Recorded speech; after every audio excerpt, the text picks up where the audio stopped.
نن خبر شوما چې یو ورور خپلې خور ته دا وینا وکړه چې نن نه پس ته زما په کور باندې بنده شوي، ته به زما جنازې ته هم نه راځې، ته به زما مړي کتو ته هم نه راځې، او که زه مړ شومه نو زما کور ته نږدې را نه شي، نه زما په ژوند باندې او نه زما د مرګ نه پس باندې. او بله واقع مې دا مخې ته راغله چې یوه لور وه او خپلې مور سره د هغې کور کې میلاوېدی نه شي، او ډېر ارمان دی د دواړو، لیکن دواړه چې میلاویږي په پردو ودونو کې، په پردو غم و ښادو کې، خپل کور ته دغه خور ولې نشي راتلی؟ هغې وجه وایي دا ده چې د رونو نه خپل هغه حق چې الله تعالی ورته حق ګرځولی دی، چې هغه حق د وراثت دی، حصه یې اخیستې وه. او دومره هم خبر شومه دا چا چې دا ظلم کړی دی هغه ډېر نیک انسان دی، هغه ډېر عمر والا دی او تبلیغي دی، وخت یې لګولی دی. او بعضې پکې داسې دي چې هغوی علم او یا حفظ هم کړی دی، د علم او د قاري نوم ورپورې محفوظ دی. الله تعالی دې زما او ستا حفاظت وکړي. خبرې کول آسان کار دی، لیکن عمل کول دا ډېر ګران کار دی. الله تعالی دې موږ ته د عمل کولو توفیق را نصیب کړي. یوه خور چې د خپل ورور نه د پلار په حق کې خپله حصه چې الله ورته مقرره کړې ده چې هغه حصه د وراثت ده، دا ورور څنګه جرأت کوي چې هغه خوږې رشته، هغه د مینې رشته، د محبت رشته، که ته وړوکی وي او دا خور دې غټه وه، ستا پوزه به یې پاکه کړي، ستا واړه غټ بول به یې پاک کړي، بار بار به ته لمبولې، بار بار به ستا ګندګي صفا کړي، بار بار به ستا په بیمارۍ باندې جړلي، بار بار به ته خپل زړه ته او خپل سینې ته یو ځای کړی. او دغې ورور دپاره ته ډېره مهربانه وي، دغې ورور دپاره دا خور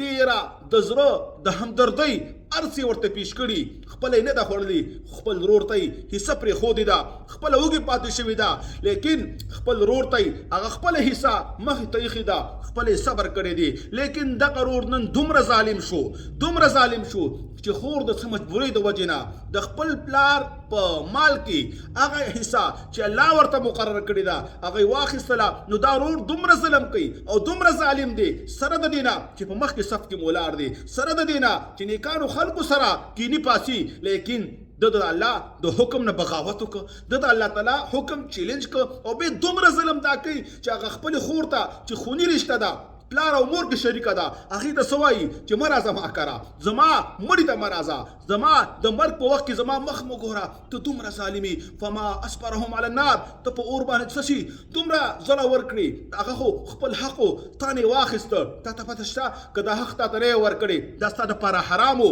چې د هغه زړه نه و او تا خواړه دا تا ته جایز نه و. حدیث پاک کې راځي لا یحل مال امرئ، نه دی حلال د یو مؤمن مسلمان مال بل چاته مګر د هغه د زړه په خوشحالۍ باندې. او چې کله تا د بل مال وخواړه د هغې په سبب باندې ستا نه فرض قبلیږي نه نفل قبلیږي، تا ته څومره لوی ظلم او ستا په قبر کې څومره عذابونه دې په سبب باندې، دا خو ته د آخرت د تاوان نه بچ کړي، تا ته خو ډېره فایده درکړي، لیکن نن ته بغاوت کې راشه جوړه وکړه الله سره. دا خبره دې کړي توبه وباسه، که ژوندی وي هغه خور او تم ژوندی ورشه دروازه ورته ووهه او سیدې سره یو ځای کا، وجاره ورته معافي ترې نه وغواړه، خپل کور ته یې راوله، تحفې تحائف ورکه، هره میاشت خرچه ورکه او هغې سره رشته بحال کا، ورنه ستا دپاره ستا د آخرت دپاره دا ډېره د نقصان خبره ده. الله تعالی دې وکړي چې په دې مسله باندې مونږ ځان پوه کړو. د هغه حصه ده چې الله ورکړې ده، چې څومره معاملات دي الله تعالی بندګانو ته پرېښي دي، که مضاربت دی، که شراکت دی، که اجاره ده، که زراعت دی، هر څه بندګانو ته پرېښي دي، لیکن یو مالی هغه